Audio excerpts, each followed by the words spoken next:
Irmãos, nesse instante nós vamos ouvir a pregação da palavra do Senhor. A pregação dessa noite vai expor a doutrina do Dia do Senhor de número 1, do Catecismo de Heidelberg. Essa doutrina vai ser exposta a partir do Salmo de número 16. Antes de lermos o Salmo 16, nós vamos ler então o Dia do Senhor de número 1. No Catecismo de Heidelberg. Dia do Senhor de número 1, a pergunta de número 1 é a seguinte: qual é o seu único consolo na vida e na morte? A resposta: que não pertenço a mim mesmo, mas pertenço de corpo e alma, tanto na vida quanto na morte, ao meu fiel Salvador Jesus Cristo. Ele pagou completamente todos os meus pecados, com seu sangue precioso, e libertou-me de todo o domínio do diabo. Ele também me guarda de tal maneira que, sem a vontade do meu Pai Celeste, nenhum fio de cabelo pode cair da minha cabeça. Na verdade, todas as coisas cooperam para a minha salvação. Por isso, pelo seu Espírito Santo, ele também me assegura a vida eterna, e faz-me disposto e pronto de coração para viver para ele de agora em diante. A pergunta de número 2 é a seguinte: o que você precisa saber para viver e morrer nessa consolação? A resposta: primeiro, como são grandes meus pecados e miséria. Segundo, de que modo sou liberto de todos os meus pecados e miséria. Terceiro, de que modo devo ser grato a Deus por uma tal libertação. Essa doutrina que confessamos no Dia do Senhor 1 será exposta então à luz do Salmo 16, mas antes de irmos ao Salmo 16, vamos a duas leituras nas quais o Salmo 16 é mencionado. As duas leituras estão no livro de Atos. A primeira no sermão de Pedro, no dia de Pentecostes. O Salmo 16 tem uma profecia sobre a ressurreição de Cristo, e então nesses textos aqui em Atos, tanto Pedro e depois Paulo mencionam o Salmo 16 como uma profecia sobre a ressurreição de Cristo. Então, Atos 2, a partir do versículo 14, que é onde temos a pregação de Pedro, do 14 ao 36 de Atos capítulo de número 2. Atos capítulo 2, versículo 14. Então se levantou Pedro com os 11, e erguendo a voz advertiu-os nestes termos: varões judeus e todos os habitantes de Jerusalém, tomai conhecimento disto e atentai nas minhas palavras. Estes homens não estão embriagados como vindes pensando, sendo esta a terceira hora do dia. Mas o que ocorre é o que foi dito por intermédio do profeta Joel. E acontecerá nos últimos dias, diz o Senhor, que derramarei do meu espírito sobre toda a carne. Vossos filhos e vossas filhas profetizarão, vossos jovens terão visões e sonharão vossos velhos. Até sobre os meus servos e sobre as minhas servas derramarei do meu espírito naqueles dias e profetizarão. Mostrarei prodígios em cima no céu e sinais embaixo na terra: sangue, fogo e vapor de fumaça. O sol se converterá em trevas e a lua em sangue, antes que venha o grande e glorioso dia do Senhor. E acontecerá que todo aquele que invocar o nome do Senhor será salvo. Varões israelitas, atendei a estas palavras. Jesus, o Nazareno, varão aprovado por Deus diante de vós com milagres, prodígios e sinais, os quais o próprio Deus realizou por intermédio dele entre vós, como vós mesmos sabeis, sendo este entregue pelo determinado desígnio e presciência de Deus, vós o matastes, crucificando-o por mãos de iníquos, ao qual, porém, Deus ressuscitou, rompendo os grilhões da morte, porquanto não era possível fosse ele retido por ela. Porque a respeito dele, diz Davi: diante de mim via sempre o Senhor, porque está à minha direita para que eu não seja abalado. Por isso se alegrou o meu coração e a minha língua exultou. Além disso, também a minha própria carne repousará em esperança, porque não deixarás a minha alma na morte, nem permitirás que o teu santo veja corrupção. Fizeste-me conhecer os caminhos da vida, encher-me-ás de alegria na tua presença. Irmãos, seja-me permitido dizer-vos claramente a respeito do patriarca Davi, que ele morreu e foi sepultado, e o seu túmulo permanece entre nós até hoje. Sendo, pois, profeta e sabendo que Deus lhe havia jurado que um dos seus descendentes se assentaria no seu trono, prevendo isto, referiu-se à ressurreição de Cristo, que nem foi deixado na morte, nem o seu corpo experimentou corrupção. A este Jesus, Deus ressuscitou, do que todos nós somos testemunhas. Exaltado, pois, à destra de Deus, tendo recebido do Pai a promessa do Espírito Santo, derramou isto que vedes e ouvis.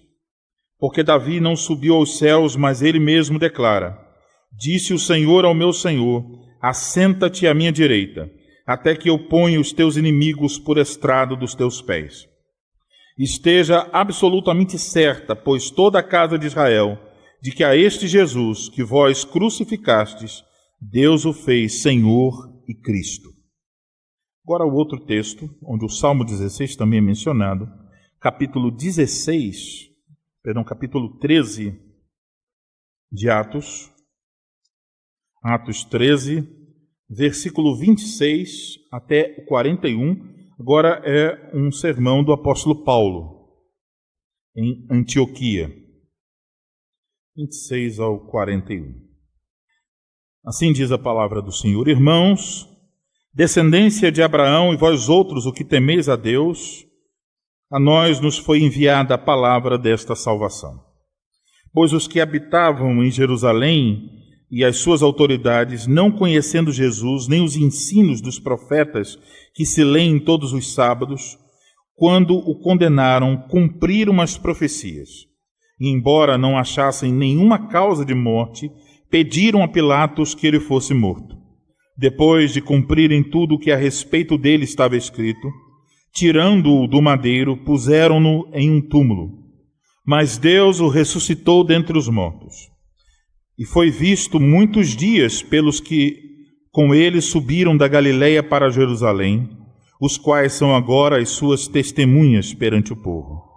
Nós vos anunciamos o evangelho da promessa feita a nossos pais, como Deus a cumpriu plenamente a nós, seus filhos, ressuscitando a Jesus, como também está escrito no Salmo 2: Tu és o meu filho, eu hoje te gerei. E que Deus o ressuscitou dentre os mortos, para que jamais voltasse à corrupção. Desta maneira o disse: e cumprirei a vosso favor as santas e fiéis promessas feitas a Davi. E por isso também diz em outro salmo: não permitirás que o teu santo veja corrupção. Porque, na verdade, tendo Davi servido a sua própria geração, conforme o desígnio de Deus, adormeceu. Foi para junto de seus pais e viu corrupção. Porém, aquele a quem Deus ressuscitou não viu corrupção. Tomai, pois, irmãos, conhecimento de que se vos anuncia remissão de pecados por intermédio deste, e por meio dele todo o que crê é justificado de todas as coisas das quais vós não pudestes ser justificados pela lei de Moisés. Notai, pois, que não vos sobrevenha o que está dito nos profetas: vede, ó desprezadores, maravilhai-vos e desvanecei, porque eu realizo em vossos dias obra tal que não crereis se alguém vô-la contar. Agora vamos ler o texto da pregação dessa noite, o Salmo de número 16. Salmo de número 16, hino de Davi. Guarda-me, ó Deus, porque em ti me refugio. Digo ao Senhor: tu és o meu Senhor, outro bem não possuo, senão a ti somente. Quanto aos santos que há na terra, são eles os notáveis, nos quais tenho todo o meu prazer. Muitas serão as penas dos que trocam o Senhor por outros deuses. Não oferecerei as suas libações de sangue, e os meus lábios não pronunciarão o seu nome. O Senhor é a porção da minha herança e o meu cálice. Tu és o arrimo da minha sorte. Caem-me as divisas em lugares amenos. É muito linda a minha herança. Bendigo o Senhor que me aconselha, pois até durante a noite o meu coração me ensina. O Senhor tem sempre a minha presença. Estando Ele à minha direita, não serei abalado. Alegra-se, pois, o meu coração e o meu espírito exulta. Até o meu corpo repousará seguro. Pois não deixarás a minha alma na morte, nem permitirás que o teu santo veja corrupção. Tu me farás ver os caminhos da vida. Na tua presença há plenitude de alegria, na tua destra delícias perpetuamente.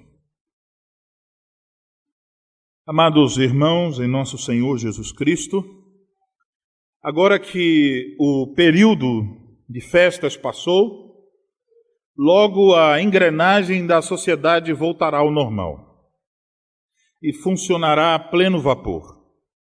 Por todos os lados, homens e mulheres, mais uma vez, trabalharão com afinco, a fim de obterem recursos para realizarem seus desejos e satisfazerem suas cobiças. Logo, todos os esforços serão empreendidos naquilo que as pessoas do mundo consideram ser o fim principal de suas vidas, isto é, buscar a sua própria felicidade. À luz disso, não é difícil entender por que a falsa pregação que promete que Deus satisfará todas as nossas vontades, que Ele nos dará tudo aquilo que nós achamos que nos fará felizes, atrai tantas pessoas. Porque é exatamente o que o coração humano quer. Do alto de seus púlpitos, os falsos pregadores anunciam: venham até a nossa igreja, aqui Deus lhe dará tudo o que você precisa para ser feliz. No entanto, aqueles que buscam felicidade de tal forma, seja no mundo ou seja dentro de tais igrejas, descobrirão que antes que eles possam ter essa felicidade em suas mãos, sua vida chegará ao fim. E então descobrirão que o consolo que buscaram durante toda a vida era um falso consolo. E pior, descobrirão que não possuem nenhum consolo para o dia de sua morte. Esse quadro que estou descrevendo faz um vívido contraste com o que nós confessamos no dia do Senhor de número 1. Neste dia do Senhor, confessamos que Cristo é o nosso único consolo na vida e na morte. Ele é o nosso Salvador e Ele é o nosso Senhor. E essa confissão que geralmente lemos e estudamos no início do ano, não é uma confissão apenas para o começo do ano, mas é uma confissão para usarmos durante o ano inteiro, na verdade, para usarmos a nossa vida inteira. Essa confissão de que Cristo é o nosso único consolo na vida e na morte, ela tem seu fundamento na palavra de Deus. Por exemplo, no Salmo 16, que lemos há pouco. Esse salmo, conforme lemos em seu título, e também conforme o testemunho do Novo Testamento, foi um salmo escrito por Davi. Aqui, nesse salmo, Davi, de uma forma muito pessoal, descreve o relacionamento dele com Deus. Ele diz que a sua confiança está em Deus, que o Senhor Deus é um refúgio para ele. E por isso ele diz que ele tem comunhão com Deus no presente e esperança em Deus para o futuro. Por isso, nessa noite, voltaremos nossa atenção ao Salmo, ao ensino do dia do Senhor de número 1, ouvindo a palavra do Senhor no Salmo 16, sob o seguinte tema: o Senhor é refúgio na vida e na morte para aqueles que nele confiam. O Senhor é refúgio na vida e na morte para aqueles que nele confiam. E veremos 3 pontos no Salmo. Vamos dividir o Salmo em 3 partes. Primeira, confiança em Deus. O Senhor é o meu refúgio. Versículos de número 1 a 4.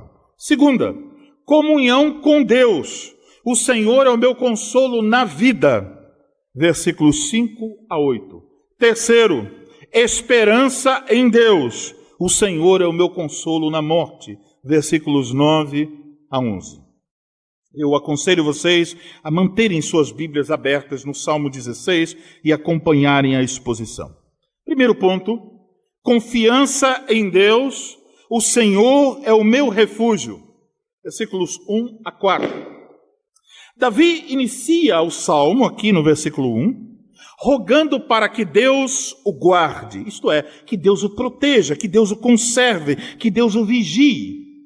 Nós não sabemos exatamente a ocasião em que esse salmo foi escrito, e se há por trás desse pedido para que Deus o guarde alguma situação específica, mas uma coisa notamos, há aqui nessas palavras um tom de continuação.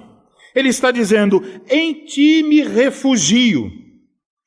A ideia dessa expressão, em ti me refugio, é a seguinte: não só que Deus era um refúgio para ele no presente, quando ele compõe o Salmo, mas que Deus vinha sendo para ele um refúgio, que Deus tinha sido um refúgio para ele no passado. Davi, então, não só está rogando para que Deus continue protegendo-o, mas está também confessando que até aquele momento Deus vinha sendo para ele um refúgio, um abrigo, um local onde ele pode se esconder. A linguagem aqui é a seguinte: assim como os pássaros filhotes encontram abrigo debaixo das asas de sua mãe, Davi diz, assim, da mesma forma, eu posso encontrar abrigo em Deus. É como se ele dissesse, eu estou sob a proteção de Deus. Deus está cuidando de mim. Deus está guardando minha vida. Minha vida depende de Deus. Por isso eu confio nele. Versículo 2 a 4 são versículos que no texto original oferecem certa dificuldade. Eu vou mencioná-la rapidamente. Por causa das dificuldades de versículos 2 a 4, alguns têm sugerido que esses versículos se desenvolvem da seguinte forma, que versículo 2 seria a falsa profissão de fé de um adorador a ídolos, o versículo 3 seria uma referência aos ídolos, quando fala sobre os notáveis, e o versículo 4 seria o castigo destinado a esses que fazem uma falsa profissão de fé no Senhor, mas cuja confiança e prazer está nos ídolos. Alguns defendem essa linha de interpretação. Mas a leitura natural do texto é a leitura que devemos preferir aqui. Essas palavras estão sendo ditas pelo próprio Davi. Então o que temos aqui é o seguinte, versículo 2, veja aí. Davi está confessando a sua confiança e prazer em Deus. Versículo 3, ele está confessando a sua associação com o povo de Deus. Versículo 4, ele está negando a sua associação com os ídolos e o culto aos ídolos. Então vejamos. Versículo 2, Davi se dirige a Deus, chamando-o por seu nome. Digo ao Senhor, isto é, digo a Yahvé. Mas a seguir, Davi diz que Yahvé é o seu Senhor, seu dono, seu mestre. É como se ele dissesse então, Yahvé, o nome de Deus, Yahvé é o meu dono, ele tem senhorio sobre a minha vida. Com isso, Davi está mostrando que Deus é seu refúgio, que ele está sob os cuidados de Deus, porque ele tem um relacionamento com Deus. Este relacionamento é a aliança que Deus estabeleceu com seu povo, aliança na qual Davi estava incluído. E dentro dessa aliança, dentro desse relacionamento, Davi reconhece que esse Deus, o Deus da aliança, é o dono de sua vida, é o seu Senhor. Além disso, Davi também confessa algo sobre o lugar que Deus tinha em sua vida. Vejam o que ele diz: outro bem não possuo, senão a ti somente. Ou seja, Deus não era para Davi apenas mais alguém, ou mais uma bênção, ou alguma coisa boa em sua vida. Deus não era apenas o maior dos bens. Deus não era um meio de alcançar outros bens. Deus não era um meio, por exemplo, de alcançar a felicidade. Para Davi, na verdade, sem Deus não existia bem algum. Para Davi, a felicidade é o próprio Deus. Em uma linguagem um pouco mais clara, o que Davi está dizendo é: minha felicidade, toda ela se encontra em uma pessoa, em Deus. Deus é a minha felicidade. A seguir, lemos nos versículos 3 e 4 sobre os santos e notáveis. Isto é uma referência ao povo de Deus. Então Davi está dizendo: uma vez que a minha felicidade está em Deus, uma vez que eu confio em Deus, que Deus é o meu refúgio, quanto aos homens, meu prazer está naqueles que, como eu, confiam em Deus, amam a Deus. Eu não me associo com os idólatras e ímpios que desprezam a Deus. Não tenho prazer nos homens ímpios. Meu prazer, quanto aos homens, está naqueles que, como eu, amam e confiam em Deus. Por isso, lá no versículo 4, Davi faz um contraste entre o que acabou de dizer sobre sua confiança e felicidade em Deus, com os pesares daqueles que, em vez de confiarem em Deus, em vez de terem toda a sua felicidade em Deus, confiam e buscam felicidade em outros deuses. Quem busca Deus, encontrará felicidade. Quem busca felicidade nos deuses, encontrará pesares, muitas penas. Quando diz aqui muitas penas, a ideia é de que quem faz isso, quem busca felicidade nos deuses, receberá, ou as aflições lhe serão multiplicadas. Por isso Davi diz que não tem nenhuma associação com tais deuses. Primeiro diz, no versículo 4, não oferecerei as suas libações de sangue. Isto é, eu não vou oferecer sacrifícios e ofertas aos ídolos com o objetivo de reconciliá-los ou de buscar o favor dos ídolos. Depois ele diz, e os meus lábios não pronunciarão o seu nome. A ideia aqui é que, para aquelas pessoas idólatras, o nome dos deuses tinha um poder mágico. Então, quando alguém pronunciava esses nomes, é como se estivesse atraindo para si as benesses, os benefícios, as bênçãos de tais deuses. Davi diz, eu nem pronunciarei esses nomes. Aqui é importante notar uma coisa, que Davi... nas nossas versões lemos sobre outros deuses. No texto hebraico, Davi nem menciona deuses, ele simplesmente diz aqueles que trocam o Senhor por outros. Nem referir-se aos ídolos como deuses, Davi faz no texto original. Não há a palavra deuses aqui, mas é uma referência certamente a eles. Agora, irmãos, pensamos sobre o que estamos vendo aqui no versículo de 1 a 4. Encontramos então aqui nesses versículos, aquilo que deve ser a confissão de todo verdadeiro crente. Qual? Minha confiança está em Deus. Deus é o meu refúgio. Deus é o dono da minha vida. Em Deus está toda a minha felicidade. Toda a minha vida só tem significado à luz do meu relacionamento com Deus. Agora, podemos nos perguntar, se isso é a verdadeira confissão de todo crente, como, e uma vez que tudo isso vem do relacionamento que temos com Deus, como pode ser que nós temos esse relacionamento? Antes, nós éramos inimigos de Deus. Antes nós não participávamos da aliança dele com o seu povo. Antes a nossa confiança não estava em Deus. Antes nós não podíamos dizer, toda a minha felicidade está em ti. Nós confiávamos nos ídolos que estavam em nosso coração. A esses ídolos do nosso coração é que nós servíamos. É nesses ídolos que nós buscávamos encontrar alguma felicidade.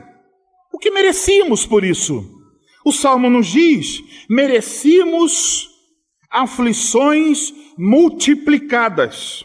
Merecíamos a condenação, a punição eterna. Mas Deus, em sua graça, nos deu seu Filho Jesus Cristo. E em Cristo nós fomos salvos de todos os nossos pecados.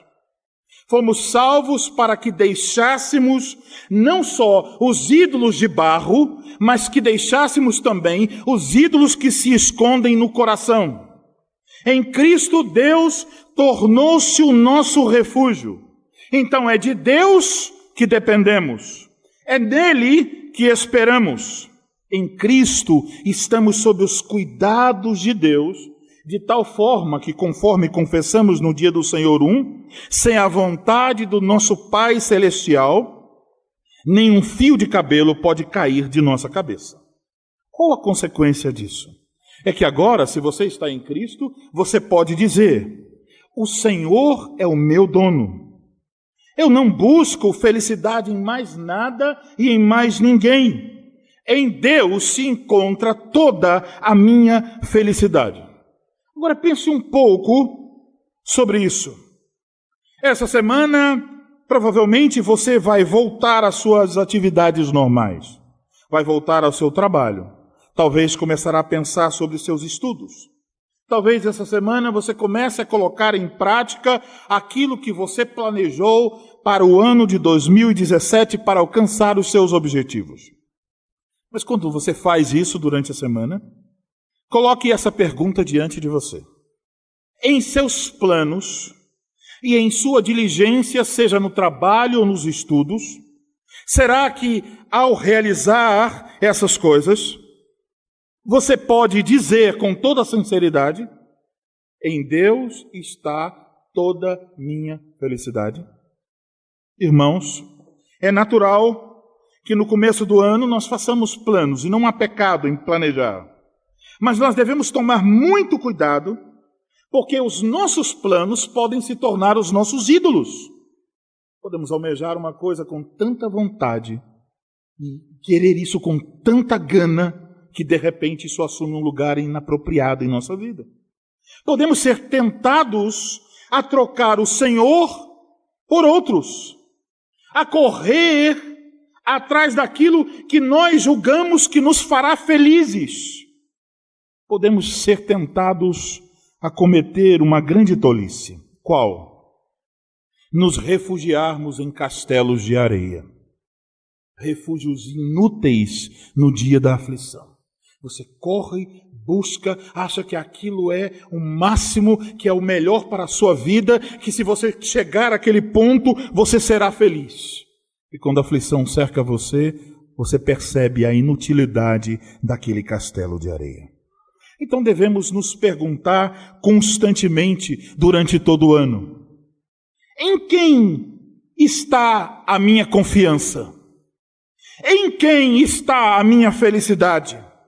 O que eu estou buscando nos meus planos? Por que eu estou trabalhando? Por que eu estou estudando? Ao planejar, eu estou reconhecendo que Deus é o dono da minha vida. Amados, se o Senhor não for o nosso refúgio, se toda a nossa felicidade não estiver nele, tudo o que nos aguarda são aflições multiplicadas. Cuidemos então dos nossos corações. Pois fora do Senhor não há abrigo seguro. Fora do Senhor não há verdadeira felicidade. Então devemos orar como Davi no começo do Salmo. Guarda-me, ó Deus. Devemos dizer especialmente: guarda o meu coração, ó Deus, para que eu não troque o Senhor por nenhum outro. Guarda-me, ó Senhor, para que Tu sejas sempre o meu refúgio e a minha felicidade. Ajuda-me, Senhor, para que eu Te ame e ame aqueles que Te amam. Agora vamos ver o nosso segundo ponto. Primeiro foi confiança em Deus. Deus é o meu refúgio, versículos 1 a 4. Agora, a comunhão com Deus, o Senhor é o meu consolo na vida, versículos 5 a 8. Nesses versículos 5 a 8, Davi descreve em uma linguagem poética o que significa a comunhão com Deus para ele. Aqui, ele faz um contraste entre o que ele disse ser o resultado de trocar o Senhor por outros. Ele disse, muitas são as penas. Mas pergunta agora, e para quem confia no Senhor? Se alguém confia em outros, muitas serão as penas. Mas para quem confia no Senhor, o que lhe espera? Os versículos 5 a 8 respondem. Nos versículos 5 a 8 encontramos alguns termos que se destacam. Veja em sua Bíblia. Porção, herança, cálice, sorte, divisas. Que termos são esses? Esses termos refletem a divisão da terra nos tempos de Josué. Naquele tempo, quando o povo entrou na terra prometida, a terra foi dividida por tribos e por famílias. Naquele tempo foi lançada a sorte e cada família recebeu uma porção da terra como herança do Senhor. No entanto, nós sabemos que houve uma tribo que não recebeu terras. Foram os levitas. Eles não receberam uma porção que era a porção da tribo de Levi. Mas foi dito a eles, em Números 18, 20, que o Senhor era a porção deles, que a herança deles não era terra, mas era o próprio Senhor. Agora Davi está dizendo no Salmo isso. Ele está dizendo, bom, quem é a minha porção? O que tenho eu neste mundo? Eu tenho o Senhor. E se você ler 1 Samuel 26, 19, pode ler em sua casa, você vai descobrir que os inimigos de Davi haviam expulsado Davi quando ele estava sendo perseguido, dizendo a ele, Davi, você não tem herança, não tem parte na herança do Senhor. Davi, vá servir outros deuses, porque aqui não é seu lugar. Mas aqui está Davi confessando no Salmo, o Senhor é a porção da minha herança e o meu cálice. A herança, naquele contexto, era algo que se recebia e se mantinha por toda a vida. É como se Davi dissesse, vocês podem me expulsar da terra, mas vocês não podem me afastar do Senhor, porque o Senhor é a minha herança. A porção da herança era, naquele tempo, designada por sorte. E por isso, então, Davi diz, tu és o arrimo da minha sorte. O que é isso? Significa, tu és o sustentador da minha sorte. Aquele que garante que eu vou receber a melhor parte. Uma vez que Deus é o sustentador da sorte de Davi, qual é o resultado para ele? O versículo 6 nos diz. É como se dissesse o seguinte, quando minha herança for medida, quando for decidido o que eu vou receber, uma vez que Deus é o sustentador da minha sorte, me cai um lugar delicioso, me cai um lugar agradável. A minha herança é linda, a minha herança é formosa, eu recebo o que posso receber de melhor, porque quem garante é o próprio Deus. Então ele menciona o cálice, e nessa expressão de dizer que ele recebe o cálice, temos a ideia de abundância e de saciedade.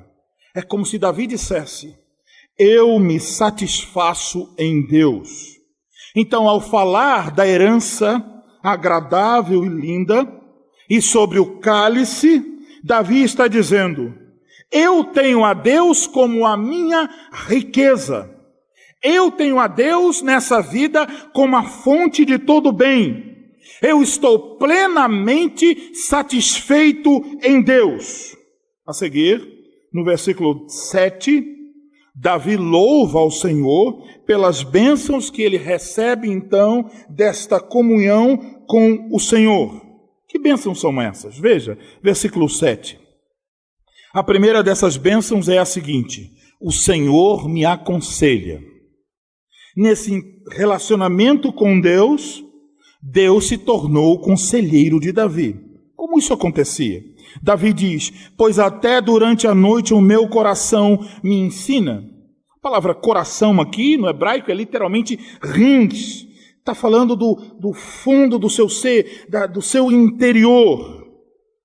Então é como se Davi dissesse: olha, quando à noite eu me deito e eu começo a meditar, ele não diz aqui, mas pelo restante do livro de Salmos podemos inferir que essa meditação é uma meditação não só sobre a vida dele, mas sobre a palavra de Deus. É como se ele, no final do dia, pegasse tudo que ele fez no dia e pegasse a palavra de Deus e colocasse as duas coisas lado a lado. Então ele recebe conselho do Senhor através de sua palavra sobre como ele deve andar. O Senhor é o seu conselheiro. A segunda bênção é a bênção de sua comunhão, versículo de número 8. Vejam o que diz: o Senhor tem-o sempre à minha presença, estando ele à minha direita, não serei abalado. Davi está dizendo: o Senhor sempre está comigo, o Senhor nunca me abandona, com ele ao meu lado, ninguém pode abalar a minha vida. Notem que então a ideia do versículo 1, de que Deus é para ele um refúgio, retorna aqui no versículo de número 8.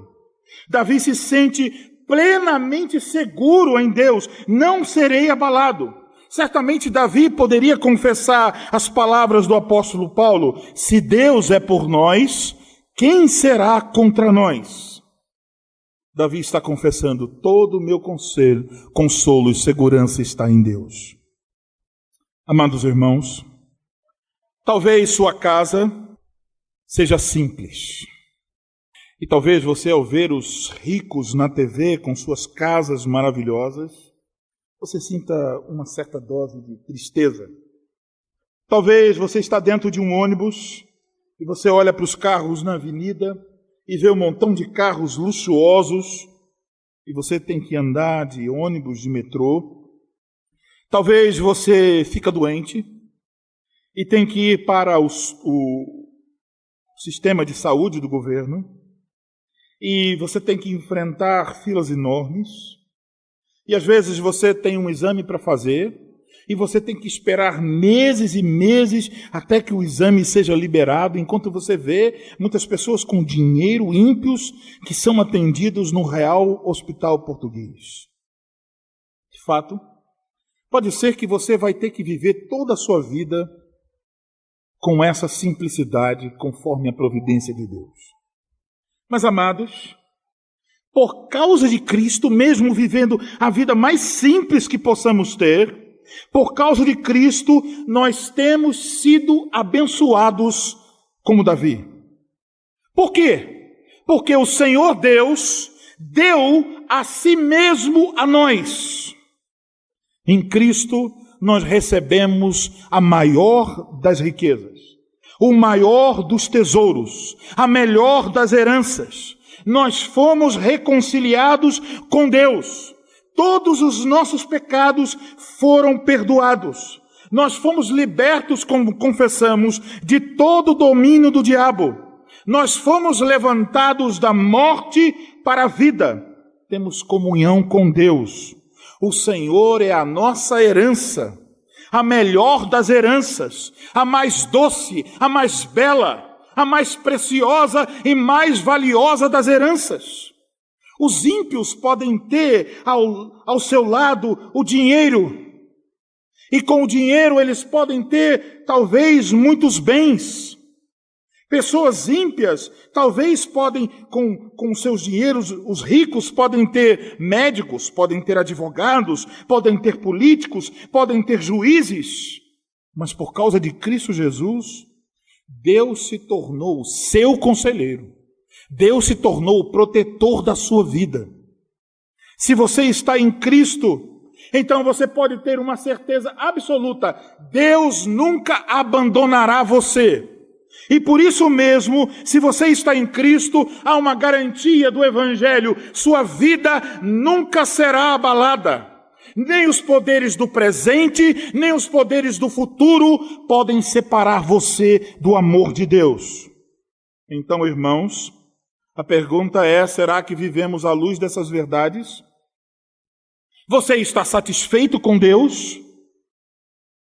Deus é para você um cálice transbordante? Deus é para você uma herança doce e linda?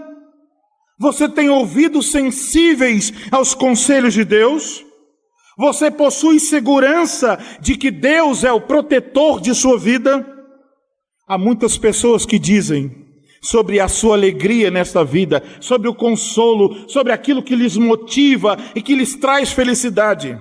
Algumas pessoas dirão: a minha grande alegria é o meu time de futebol. Outros dirão: a minha grande alegria é que tem uma grande festa, o carnaval, e eu posso me divertir muito.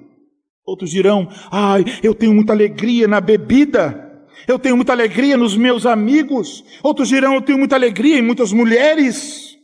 Mas se alguém pergunta a você, o que você dirá? No que consiste sua felicidade? No que consiste sua alegria? Amados irmãos, se vocês têm Cristo Jesus, vocês não terão outra resposta em seus lábios. Vocês dirão: a minha alma tem sede de Deus, do Deus vivo. Em Deus está o meu consolo nessa vida. Agora, esse consolo não é só um consolo para a vida. Esse consolo é também um consolo para a morte. Isso nos leva ao nosso último ponto nessa noite. Terceiro ponto: esperança em Deus. O Senhor é o meu consolo na morte. Versículos 9 a 11. Inicialmente, devemos notar que a partir do versículo 9, todos os verbos estão no futuro. E também notar que Davi usa aqui nesses versículos termos bem pessoais e diferentes. Vejam o que ele diz falando de si. Ele fala de si usando termos que indicam inteireza. Ele diz: meu coração, meu espírito, meu corpo, minha alma, teu santo. Nesses versículos se vê que Davi estava ciente que por causa dos laços de comunhão com ele, por causa da aliança na qual ele estava incluído, nem mesmo a morte poderia separá-lo de Deus. Por isso Davi se alegra e exulta em Deus. Veja o versículo de número 9.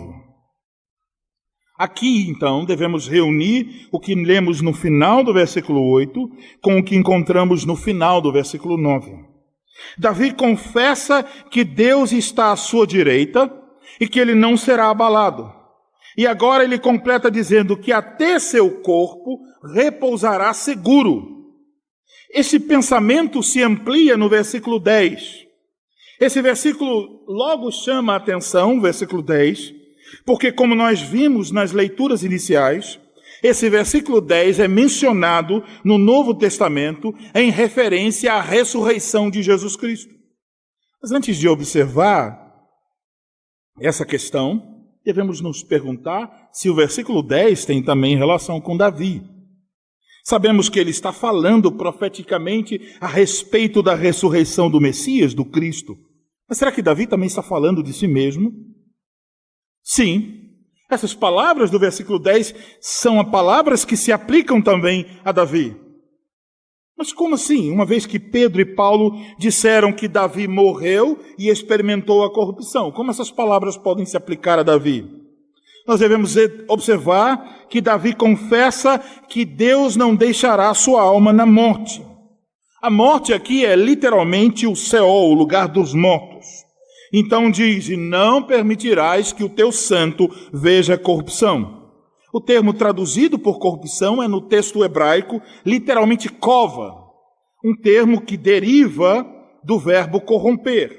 Então, o santo, o piedoso, diz Davi, é uma referência, em primeiro lugar, ao próprio Davi. E, em segundo lugar, aos descendentes de Davi, até finalmente chegar no Messias. Como essas palavras, então, se aplicam a Davi? Duas respostas podem ser oferecidas. Primeiro, que isso se aplica a Davi no sentido em que ele foi guardado de uma morte prematura. Versículo 1.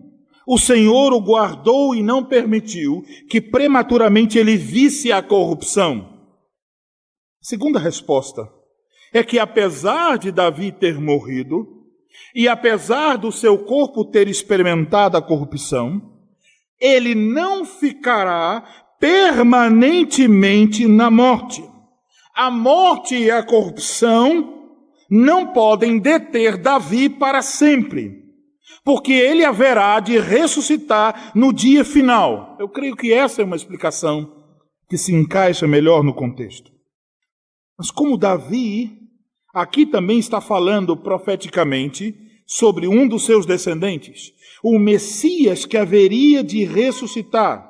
É isso que nós aprendemos com Pedro na sua pregação no dia de Pentecostes e também com Paulo quando ele pregou em Antioquia. O que eles dizem é que Jesus ressuscitou e uma vez que Davi profetizou sobre a ressurreição do Messias, Jesus é o Messias, ele é o Cristo profetizado. A profecia de Davi no Salmo 16 se cumpre em Jesus. Então, as palavras de Davi, no versículo 10, ganham seu pleno cumprimento na ressurreição de Cristo. Cristo morreu, mas a morte não pôde deter a Cristo. E mesmo na morte, o seu corpo estava seguro. O Santo de Deus, Cristo, não viu a corrupção. Davi profetizou sobre aquele que haveria de vencer a morte. Agora, Davi, ao profetizar sobre aquele que haveria de vencer a morte, também está falando sobre o que aconteceria a ele no futuro. Porque Davi, como alguém que confia em Deus, participaria da vitória do Messias. Porque Cristo venceu a morte, a ressurreição de Davi estava garantida. Então, aqui Davi não só profetiza a ressurreição do Messias, mas como também confessa que ele cria que ele mesmo haveria de ressuscitar. Davi sabia que nada poderia separar ele da comunhão com Deus. Ele sabia que quando morresse, estaria ainda seguro nas mãos de Deus. Ele sabia que ele não ficaria preso para sempre à morte e à corrupção, mas que um dia o seu corpo ressurgirá incorruptível. Então, aqui Davi está confessando: Deus é o meu consolo na morte. Eu não ficarei para sempre preso à corrupção e ao sepulcro. No versículo 11, Davi, então, falando sobre isso, olha para o futuro, quando todo o povo de Deus haverá de estar, os que morreram haverão de estar ressuscitados e os vivos haverão de estar transformados. Versículo 11, ele fala sobre essa vida futura. Podemos notar que ele usa aqui, no versículo 11, temas que ele já vem desenvolvendo no Salmo: vida, alegria, presença, prazer.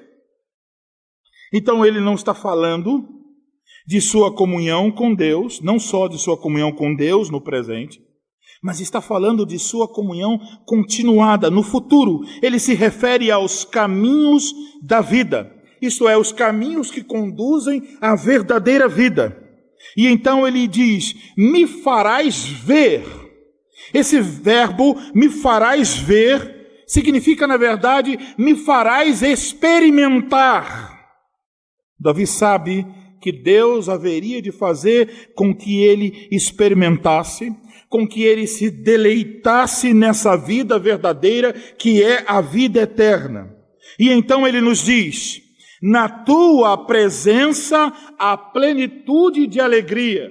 Você deve ter ouvido essa expressão muitas vezes. Sempre estamos dizendo: olha, na presença do Senhor há fartura, há plenitude de alegria. Isso é verdade. Mas Davi está falando disso pensando principalmente no futuro. E uma coisa importante a notar em nosso texto é que no hebraico a palavra alegria está no plural. Ele está dizendo: na presença de Deus há muitas alegrias. E quando ele usa a palavra plenitude, envolve a ideia de abundância que satisfaz.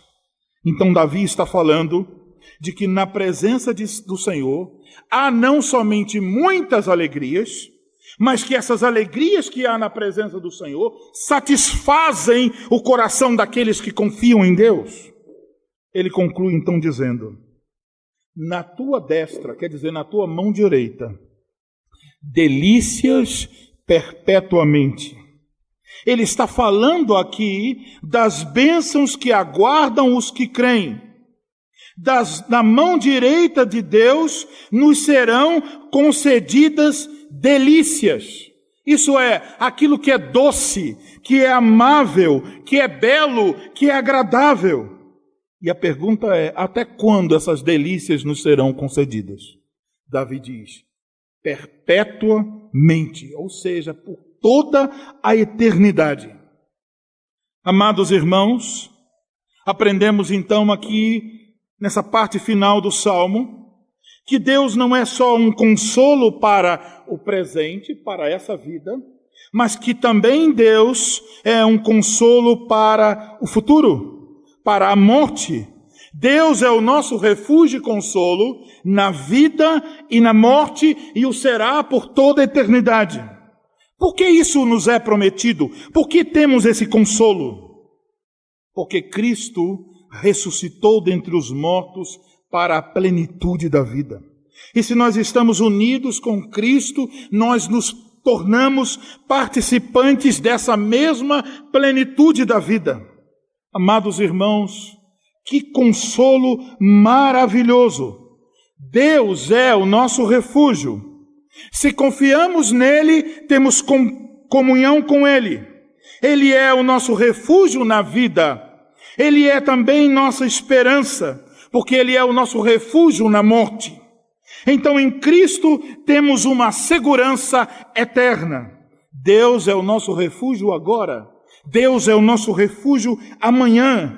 E se depois de amanhã tivermos que morrer, Deus continuará sendo o nosso refúgio e consolo. Temos essa promessa. Nosso corpo não ficará preso, se morrermos, não ficará preso para sempre às cordas da morte e da corrupção. Por causa do Santo de Deus que venceu a morte, nós, se morrermos, haveremos de ressuscitar. E então, todos os que estiverem vivos na vinda de Cristo e os que ressuscitarem na vinda de Cristo, todos nós, quando Ele voltar, conheceremos então a exatidão do que significa a verdadeira vida. Desfrutaremos então da presença de Deus, das alegrias que podemos ter na presença de Deus. E essas alegrias, que são muitas, nos satisfarão plenamente. E Davi diz que da mão direita de Deus nós vamos receber bênçãos deliciosas. Amados, o que nos aguarda é satisfação naquilo que Deus é, sua presença. Naquilo que Deus é, por isso fala de sua presença. Mas também naquilo que Deus dá, delícias de sua mão direita. Então vivamos com alegria, vivamos com gratidão. Nenhum dos sofrimentos presentes pode se comparar com aquilo que espera você. Nenhuma das alegrias do mundo pode se comparar com as alegrias que existem na presença de Deus. Nenhum prazer no pecado se compara com as delícias da destra de Deus. Você tem essa esperança? Você anseia por esse dia? Se você confia em Cristo, se Cristo é seu refúgio, então tenha absoluta certeza, você chegará lá. Até lá nos cabe confiar em Deus, viver em comunhão com Deus e manter acesa a nossa esperança de que enquanto confessamos a Cristo, Ele é o nosso único consolo na vida e na morte. Amém.